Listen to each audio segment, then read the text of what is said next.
Makakasama po natin mga kapuso, syempre ang mainit na issue ay yung pag-akyat sa Senado ng Articles of Impeachment laban kay Vice President Sara Duterte. Inakyat po yan ng Kamara nung Wednesday, huling araw ng Yes, last sesyon. day of session. 2 oras bago mag-adjourn ang sesyon ng Senado. Ngayon may mga nagtatanong o may mga pumupuna, bakit daw hindi agad mag-umpisa ang Senado ng impeachment trial? Pasagutin natin si Senate President kasi may congressman nagsasabi, may iba't ibang sektor na dapat mag-umpisa ng mag-trial ang Senado na para ba namang pagkatanggap ng complaint laban sa Vice President, kinabukasan, Dapat action trial na agad, uupo na agad sila, nakarobe na ang mga senador at magta-trial. Tanungin natin ang Senate President. Good morning po sa inyo, Mr. Senate President, at salamat po sa inyong pagpapaunlak. Magandang umaga po. Nympha, magandang umaga sa inyo. Ba't hindi ko kayo makita? Ay, hindi daw tayo makita ni SP. Opo, sir, sir, habang inaayos, hindi natin... Kaya pinatay ko din yung video ko kasi hindi ko rin kayo makita. Kung ayaw nyo magpakita, di ayaw. Gusto po namin magpakita, syempre. Sayang naman ang outfit. Opo, SP, Senate President Cheese, habang inaayos po yung video. Sir, ano po yung tugon ninyo? Congressman, sila yung nag-file ng Articles of Impeachment. Meron ilang nagsasabi sa kanila na dapat kaagad-agad mag-umpisa na ng impeachment Act trial with ang urgency nga Senado. ang term Dahil nasa Constitution daw, the Senate should act forthwith. Yes. Ibig sabihin, agad-agad. Kayo na pa Sino ang nagsabi noon, Nympha?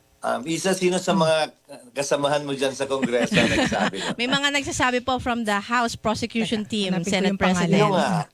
Sino nga? Like Congressman Joel Chua, Congressman Lawrence Defensor, et al. Well, para kay Congressman Chua, kay Congressman Defensor, sagutin muna nila yung simpleng katanungan. Mahigit 2 buwan nilang inupuan yung mga impeachment complaints. Wala silang ginawa. Yung ultimo Secretary General nila, ni hindi finorward sa speaker na magkatabi lamang naman halos ang kwarto ng mahigit 2 buwan din. Siguro paliwanag muna nila yun bago nila kami madaliin na umaksyon sa loob ng ilang oras at ilang araw lamang. Dahil dumating sila sa Senado, mag-aalas 5 na yata. Nag-adjourn ng Senado, makalipas ang kulang-kulang 2 oras bago mag-alas 7. So hindi para sa kanilang madaliin kami, pagkatapos nilang upuan yan sa napakahabang panahon. Opo, Senate President, nung po bang last day of session, wala ho bang, kumbaga, nagparamdam sa inyo na, meron palang articles of impeachment or a fourth impeachment complaint na gumagalaw na po sa Kamara? Alam namin, siyempre, balita yan, pero hanggat hindi realidad, hindi kami pwedeng umaksyon at gumalaw. Ano yan, Isa? Excited? Gigil? Ayan na, abangan natin. Wala namang ganun eh. May trabaho kaming kailangan at dapat gawin kaugnay ng legislasyon na hindi kailangan inaabangan ng isang bagay na, ulitin ko, mahigit 2 buwan nilang inupuan. Pangalawa, para sa akin, may mga kailangan pang gawing hakbangin ng Senado bago pa kami makapag-trial. Tulad ng mga nagdaang impeachment complaint. Yung sinasabi nilang forthwith na yan, na immediately raw ibig sabihin, bakit ko sila hindi narinig magreklamo? Nung inihain ng impeachment complaint noon laban kay Ombudsman Gutierrez, mahigit 1.5 buwan bago nag-trial ang Senado. Sa kaso ni Chief Justice Corona, mahigit 1 buwan din bago nag-trial ang Senado dahil recess din. At dahil tumugma din sa recess at nung nag-resume, doon lamang din naman tinake up ng Senado yung impeachment trial mismo. Bakit silensyo sila doon? So ang punto ko, Isa, Nympha, ay ito. Hindi espesyal si Vice President Sara Duterte, hindi espesyal ang posisyon ng Vice President para sa kanya madaliin namin. Sa Chief Justice hindi, sa Ombudsman hindi. Pare-pareho lamang silang impeachable officers na sa ilalim ng konstitusyon ay dapat tratuhin din ng pare-parehas. Walang labis, walang kulang, walang nakakalamang, walang naapi. Senate President, bakit niyo po sinabing hindi naman espesyal ang Vice President? Sir, VP yun. Hindi espesyal dahil pare-pareho lamang silang impeachable officers, Nympha. Bakit? May nakalagay ba sa konstitusyon na kapag president ay mas mabilis dapat? May nakalagay ba sa konstitusyon na pag vice president mas mabagal ng konti kaysa sa presidente? At kapag ombudsman lamang, dapat mas mabagal pa yung sa ombudsman kaysa sa vice president. Ang korte dapat nakapiring ika nga ang mga mata. Walang kinikilalang akusado o nagrereklamo. Kung ano ang pagtrato sa iba, yun din dapat ang pagtrato sa lahat. Pero kung titingnan ho yung, di ba Hindi sir, ko pa rin kayo nakikita, ha? so parang nakikita ka namin, Senate President. Opo, nakikita namin Hello? kayo. SP, nakikita ka po Hello, namin. Nympha? Yes, Senate President, nakikita ka namin. Hello? Opo. Sir. Inaayos Ay, pa ayusin lang po. natin. Opo. Opo, sir, nakikita ka na po namin. Ayan. Senate President, so ganito, kung ang sabihin ay urgent, well, sabi nyo nga, wala, kumbaga, pare-pareho lang ng facing, pare-parehong impeachable officials. Pero, sir, di ba, habang ito'y tumatagal yung issue na ito, hindi ho ba ito nakakaapekto sa stability ng ating politika, maaring makaapekto sa ekonomiya, wala ho bang ganong consideration? Ibalik ko yung tanong, Nympha, kung talaga nakaka-apekto yan, bakit nga inupuan ng Kamara yan ng 2 buwan? Uupuan nyo ng 2 buwan, tapos mamadiriin nyo kami ngayon? Hindi naman yata tama yan. Kung may karapatan sila magpabanjing-banjing, mag-easy-easy, hindi kami nagpapabanjing-banjing at easy-easy. Nagkataon lang talaga na yung kalendary namin ay natapos ngayon. Pangalawa, Nympha, isa. Doon sa mga nagsasabing magiging rason at dahilan to ng instability, ang impeachment ay isang prosesong nakasaad sa saligang batas bilang bukod-tanging paraan para mapanagot ang mga opisyal kaugnay sa maling ginawa nila, hindi nila ginawa o pang-aabusin nila sa pwesto. Hindi ito dapat kinakatakutan ni naman. Hindi ito extra-constitutional na paraan. Hindi ito illegal na paraan. Ito'y prosesong nakatalaga para mapayapa nating maresolbahan anumang hindi pagkakaunawaan sa politiko kaugnay ng pinakamatataas na opisyal ng ating bansa na tinatawag ng impeachable officers. Hindi tayo dapat tumatakbo palayo nito. Hindi natin dapat kinakatakutan ito. Niyayakap dapat natin ito bilang proseso sa pagpapanagot ng mga opisyal. Opo. Senate President, all eyes na po nasa Senado. Hindi po kayo magpapapressure kahit ano pang mangyari. At may pressure ba, sir? Walang tumatawag nga sa akin eh. Teka Wala po, ako nadadamang Opo, Senate pressure. President, linawin ko po yun, wala pong tumatawag from the palace or from the house? Mula sa magkabilang panig, yung may gusto, ba't naman sila lang, ikaw naman?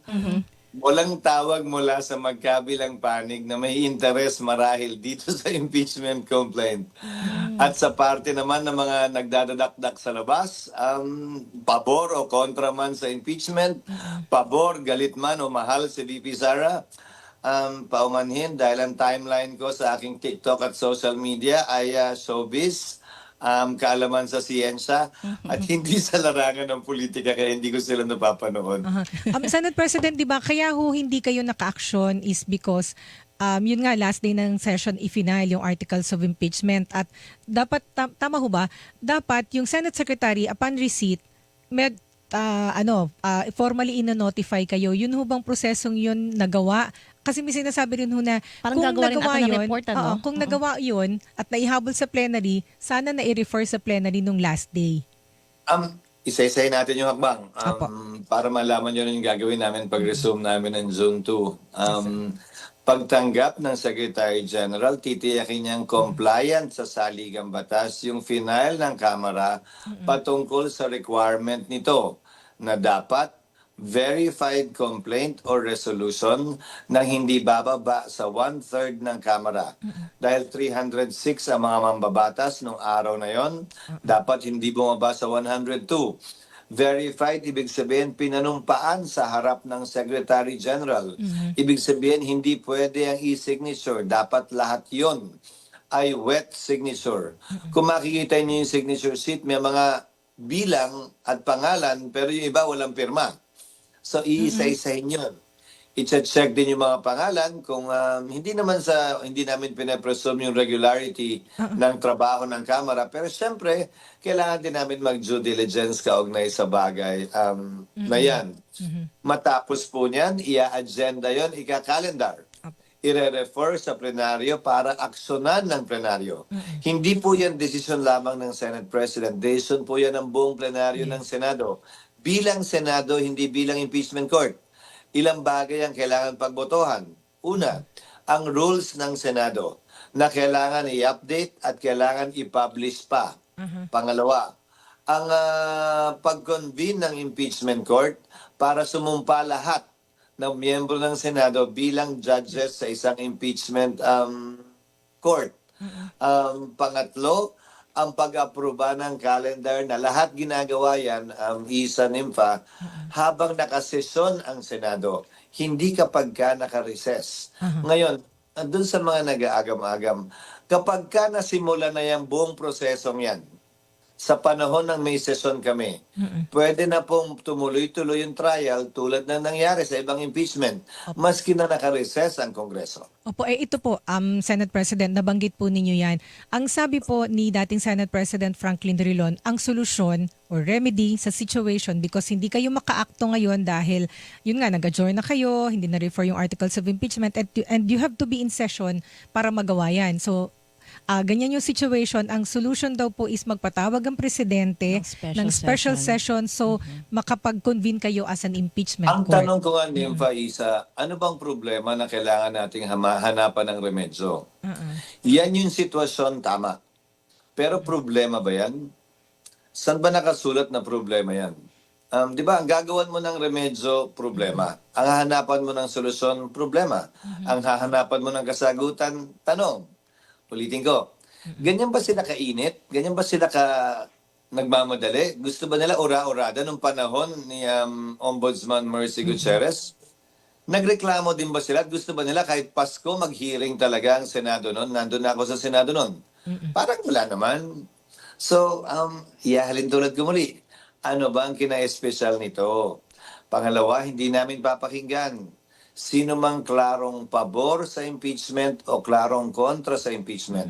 Sino man ang klarong pabor kay Pangulong kay Vice President Duterte at klarong ayaw sa kanya.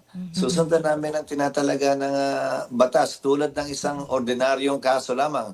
At hindi tinatrato itong impeachment case na to si Vice President Sara bilang isang espesyal na kaso. Opo. May sinasabi rin po Senate President si Attorney Romulo Macalintal.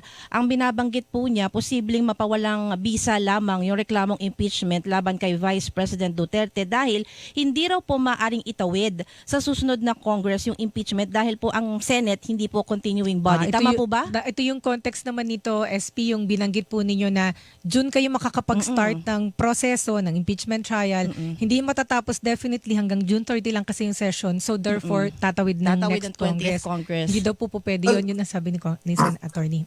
Pananaw ni Attorney Macalintal yan, bagaman ginagalang ko yung kanyang pananaw, hindi ako sang-ayon. Abogado siya, nagpa-practice si Attorney Macalintal sa COMELEC. Matanong ko nga siya, yung mga kaso bang pending sa COMELEC, kapag ka nagpalit ng commissioner, automatically dismiss ba yung mga kaso? Ito'y kaso tulad ng impeachment court, kaso din to, nang hindi ito bill o resolusyon na kailangan i-file muli kapag ka nagtapos ang Kongreso. Kaso ito, sui generis ito. Ibig sabihin, kakaiba to sa trabaho namin bilang legislators. So, tanong ko nga sa kanya, yung mga nakapending bang kaso, o ngayon, may nag-retire na dalawang COMELEC commissioners, may dalawang bakante dyan. Sa pagpapasok ba ng dalawang bagong commissioner, kailangan i-dismiss mo na lahat ng kaso at i-refile ulit? Gano'n ba yan? So hindi Ang ibig sabihin Supreme ulitan. Court ba? Ang ibang collegial court, tulad ng Supreme Court, Sandigan Bayan, Court of Appeals, pag may nababawasan bang maestrado yon, kailangan i-dismiss yung kaso? O wag na, yung RTC na lang na isa lang ang judge. Yun, mas malala yun. Kasi sa Senado, may naiiwan pa nga eh. Sa collegial court, may naiiwan pa nga eh. Sa RTC, sa MTC, sa MCTC, wala namang naiiwan eh. Yung judge mismo na dumidinig ng kaso ang magre-retire o matatanggal o mapopromote. Bakit hindi automatically dismiss din yung mga kaso? Bakit tuloy yung kaso?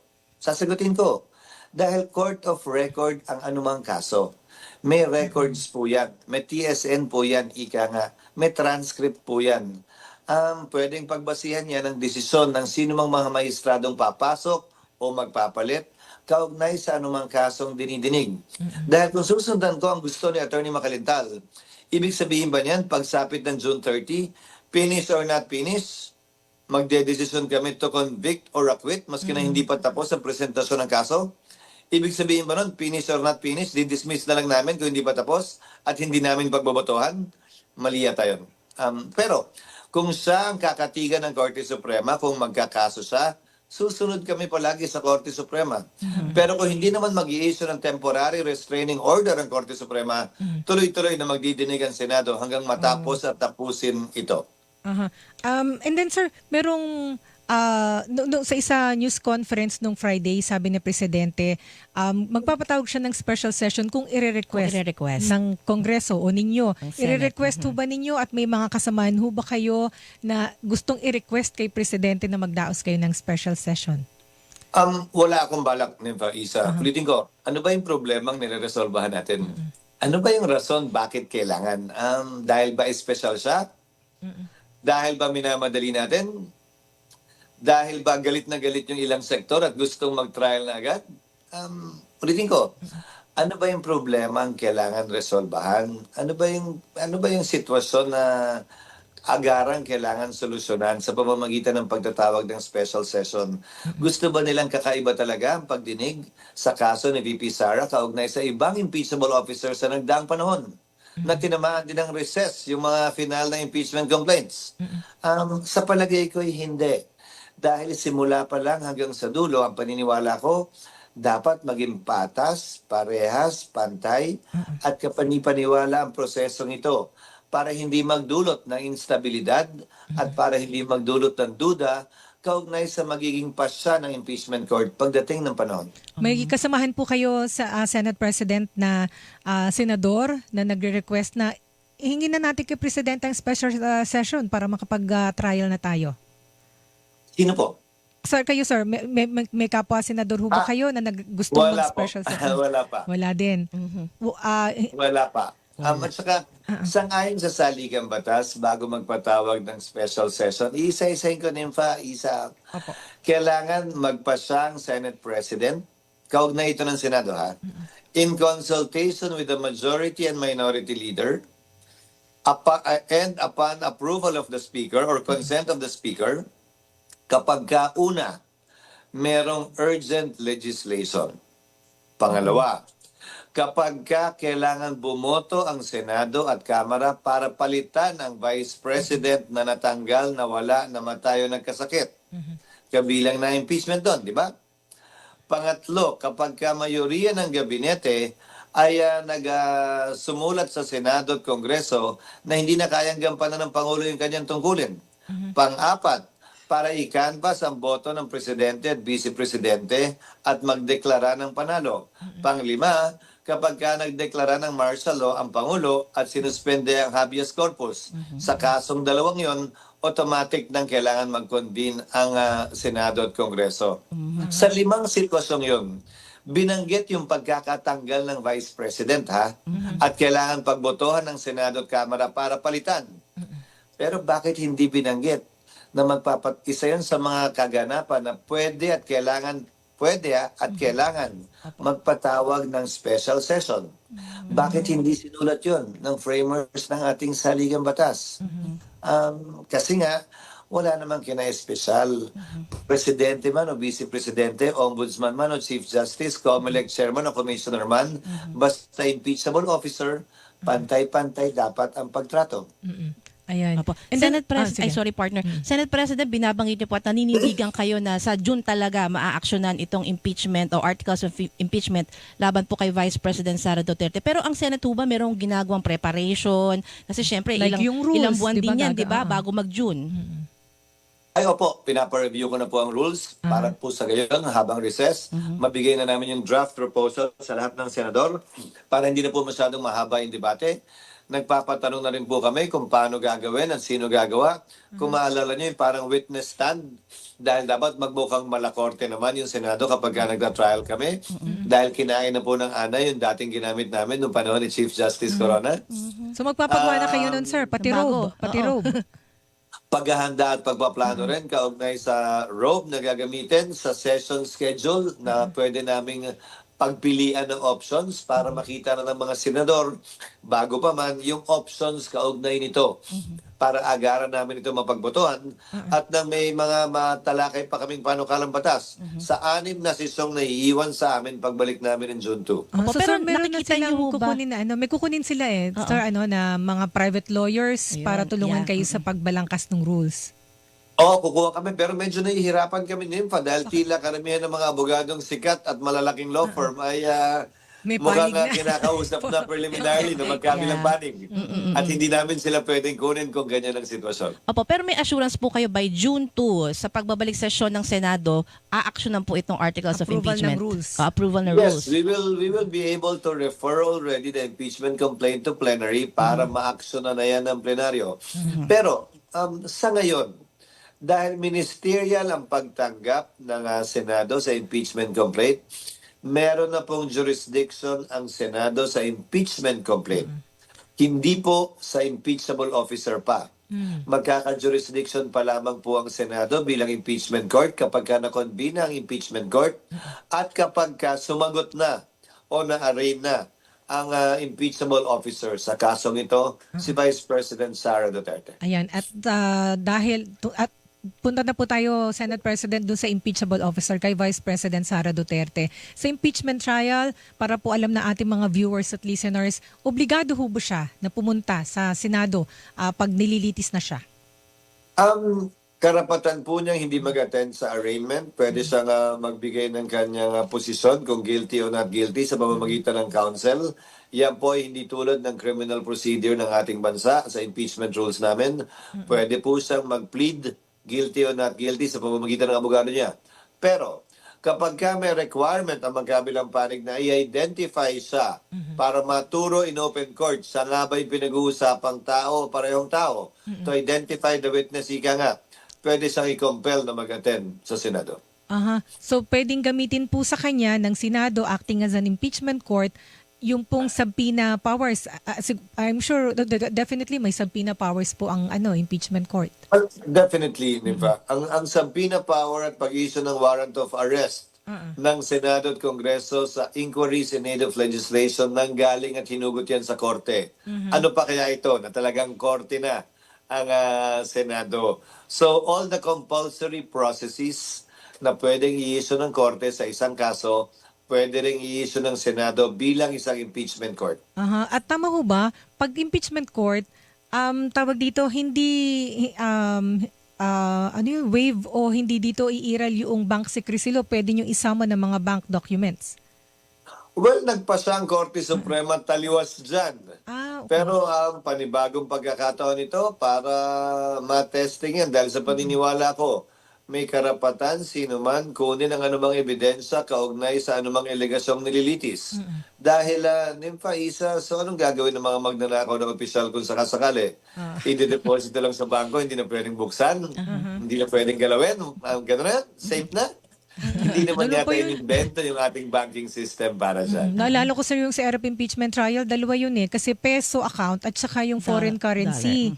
'Di ba sir? Ibang rule pa ba yung iiral doon kung pwedeng buksan o hindi ang foreign currency deposits at saka yung peso?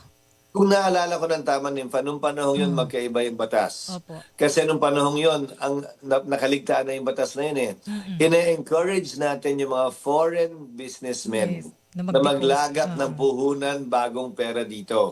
Kaya mas stricto yung protection sa foreign currency deposits, FCDU, kumpara sa peso deposit. Pero na-repeal na yata ng Bangko Sentral yung provision na yan ng batas. Opo, Nakabako po manyera ko, naalala ko pa. Pero sir, si Vice President, sabi na niya nung isang araw, hindi po siya magre-resign, sabi niya dun Yeah, sa press she won't conference. resign. Pero sir, in case, ito pa tanong ni Mav Gonzales, kung sakali po na mag-resign ng presidente, itutuloy pa rin ho Ang ba vice impeachment president. Ang Vice President, sorry. Itutuloy pa rin ho ba yung impeachment trial?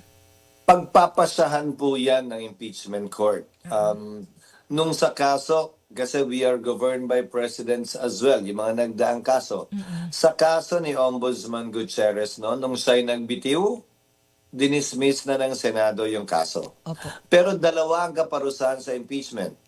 Pagtanggal sa pwesto and absolute perpetual disqualification to hold public office, elected or appointed. So nasa kapasahan ng impeachment court yan. Kung itutuloy pa ba yung kaso, bagaman nagbitiw na, para lamang dun sa parte ng parusa ng absolute perpetual disqualification. Dahil yung bagay na yun, hindi pa yun moot. Ang naging moot and academic lamang ay yung sa pagtanggal sa pwesto. Pero sa kaso nga ni Ombudsman Gutierrez, kinonsidera na ng Senado noon na moot na yon. So depende sa magiging kapasahan ng Senado bilang impeachment court sa bagay na yan. Kung may mag-motion to dismiss, kung mangyayari nga may magbibitiw at kung ano magiging boto ng Senado sa panahon ito. Kasi Apo. sir, pagka siya ay halimbawa lang pag na-convict ng impeachment court, hindi na siya pwedeng tumakbo sa Tumakbo, kahit anong any position. position. Oo, Mhm. pero pagka nag-resign, Pwede pa. unless tapusin ninyo gawin yung impeachment trial pa rin, pwede siyang tumakbo. Apa, ganun po yan. Apo. Ako last two questions, Senate President. Yung first question Yes, ko, Lisa. usually po kapag ganitong proseso ng impeachment trial, gaano to katagal? Or tatagal? Pagbasihan din natin yung mga nagdaang impeachment trials. Usually, ang trial are Monday to Thursday. Either hapon yan o umaga. Para makapagtrabaho pa kami ng trabaho talaga namin na legislasyon. So, magdedesisyon ng impeachment court o ang Senado. Umaga ba ang trial hanggang alas 2 para yung regular session namin alas 3? O umaga ba yung session para 1 to sawa na o 3 to sawa yung impeachment. Pero kadalasan tumatagal lamang yan ng 2 buwan. Dahil Monday to Thursday po yan. 4 na araw sa isang linggo. Pangalawa, dahil sa mga makabagong proseso sa rules of court na kailangan naming i-adapt sa aming rules on impeachment dahil suppletorily applicable ang rules of court. Baka mas mapabilis pa yung 2 buwan dahil requirement na ngayon ang tinatawag nating judicial affidavits at isang mas malakas at kompletong pre-trial brief and pre-trial agreements sa pagitan ng mga partido. So yung judicial affidavit, parang yan ay yung direct testimony ng testigo eh. Papa-identify mo na lamang yung affidavit niya bilang direct examination o kung may karagdagan ka pang tanong na nakaligtaan. Diretso na agad sa cross-examination yan. So yung kalahati halos ng panahon para ipresenta ang isang testigo ay mapapabilis na sa pamamagitan niyang judicial affidavit requirement na yan. Ayun. And ako last question na lang partner no sa side ko. Mensahe nyo na lang po sa mga pumupunta po sa inyong mga bashers kasi kayo po yung parang nasisita ngayon na bakit hindi ina-action na ng Senate President itong impeachment complaint laban kay Vice President. Kayo daw po yung nasisisi ngayon. Well, karamihan ng mga nagre-react ng ganyan, hindi ko lalahatin, Isa. Ayaw kay Vice President, galit kay Duterte, gusto siyang ma-impeach at gustong dali-daling matapos na matanggal siya. Ang ulitin ko, sino mang anti o pro Duterte, sino mang anti o pro impeachment, hindi po namin bibigyan ng pansin. Ang bibigyan po lamang namin ng pansin, batas, rules, konstitusyon, at kung ano po ang parehas na pagtrato kay Vice President bilang respondent sa kasong ito. Hindi po namin siya papaboran. Kaya hindi namin ito mamadaliin, pero hindi namin ito labis na ipagpapaliban. Gagawin lang po namin kung anong tama. Maski anong sigaw, alboroto o ingay ng galit sa kanya. At kung mabilis naman ang takbo, hindi rin namin ito babagalan. Maski na mag-alboroto, magtatalon o magsisigaw, ang sinumang pabor sa kanya. Senate President, ako 2 questions. Last Yes, 2 go, questions. partner. May any indication, sir, na ang presidente po ay magpapatawag ng special session o meron sa mga sandaling ito, may communication ho ba sa inyo na may ganung balak? Wala po. Pero siyempre, pag nagpatawag ang Pangulo, anong gagawin namin? Hindi kailangan namin mag-attend. Yun nga ang tatanong ko Pero kasunod kung ang sana, how sinasabi mo ready? ay Oo. manggagaling ba sa amin ang kagustuhan yan? O sa akin ang kagustuhan yan? Hindi, Nympha. Dahil ulitin ko, ayoko tratuing special dahil ayoko namang mapulaan sa kabilang banda na masyado namang minamadali itong bagay na ito pag kinumpara sa ibang impeachment complaint. Sa isang political process tulad ng impeachment na ito, palagi may isang sektor na hindi masaya. Wala na kami magagawa doon. Sa isang kaso, palagi may maapi, ika nga, makoconvict. Palagi may feeling niya ay nakamit niya ang katarungan pag may nakwit. Itong magkabilang panig na ito, ang posisyon nila, hindi mo na pwede mapaghalo pa o mapagbate. Sa dulo, magpapasa kami. Hindi para matuwa ang isang panig, pero dahil yun ang nakabatay sa ebidensya at sang-ayon sa proseso. Mhm. And then si Isa po hiningan kayo ng ng mensahe dun sa mga bashers. Bashers. Oo. Ito po ako naman yung yung inyong tagubilin o request siguro sa mga kapwa senador ngayong nasa inyo na yung articles of impeachment. Kung hindi ako nagkakamali napabigyan niyo na ho sila ng kopya nung articles of impeachment. So anong bilin sir? Kailangan mag-aral o manahimik? Ano ho ang inyong bilin? Sa mga kapwa ko senador na kabilang ng 19th Congress, tumatakbo man o hindi. Sa mga tumatakbo bilang senador na maaaring pumasok sa 20th Congress, sana maghunos dili kaugnay sa mga pahayag na pabor o kontra kay VP Sara o sa impeachment dahil uupo sila bilang mga impeachment judges pagdating ng takdang panahon upang sa gayon ay hindi sila mapulaan na nagpi-prejudge ng kasong ito. Pangalawa, kung ako nga at mga miyembro ng Senado ngayon na abogado ay nag-aaral, siguro naman hindi kawalan na mag-aaral ang lahat, abogado man o hindi. Dahil kaming mga abogado ay matagal-tagal na rin namang hindi nag-a-appear sa korte dahil bawal kami mag-appear sa korte. Kailangan din po namin mag-review at mag-aral dahil hindi biro ang trabahong yan bilang impeachment court, bilang impeachment judges, lalo na po sa party ko na magpe-preside ng impeachment court. Mas kailangan siguro yung pag-aaral na yon. Dahil sang-ayon sa rules namin, magpapasa muna sa anumang point of order, sa anumang issue, sa anumang tanong yung presiding officer. Pwedeng ibato ng presiding officer yan sa impeachment court o pwedeng pagbotohan yan pag may nag-object o hindi sumang-ayon na miyembro ng impeachment court sa ruling ng presiding officer. Pero napakatagal na magiging proseso nun. Kung kada tanong na lang, yan ang gagawin namin. Mhm. Ang tama ho ba bukas daw ay may utos kayo na sa publiko ilagay sa website ng Senate yung articles of impeachment? Dahil pampublikong dokumento yan, hindi naman sekreto yan, para hindi lamang para mabasa at malaman ng publiko, at para maiwasan na rin yung mga aligasyong tinatago, may pinapaboran o sekreto yan. That is a public document. Hindi yan kaso ng private crime tulad ng concubinage, adultery, seduction, abduction, rape na pribado yung reklamo. Ito'y pampublikong reklamo laban sa isang public official. With that, sir, maraming salamat po sa inyong Thank you so much pagpapaunlak po. ngayong umaga. Thank you, sir. Na-tsempohan din kasi pag 10 o'clock may meeting si Senate President. Isa din pa, maraming salamat sa ating mga taga-subaybay. Maraming salamat din. Good morning. Thank you Good so much morning and ingat po. po Thank you, sir. palagi. Hilingan, walang pinoprote.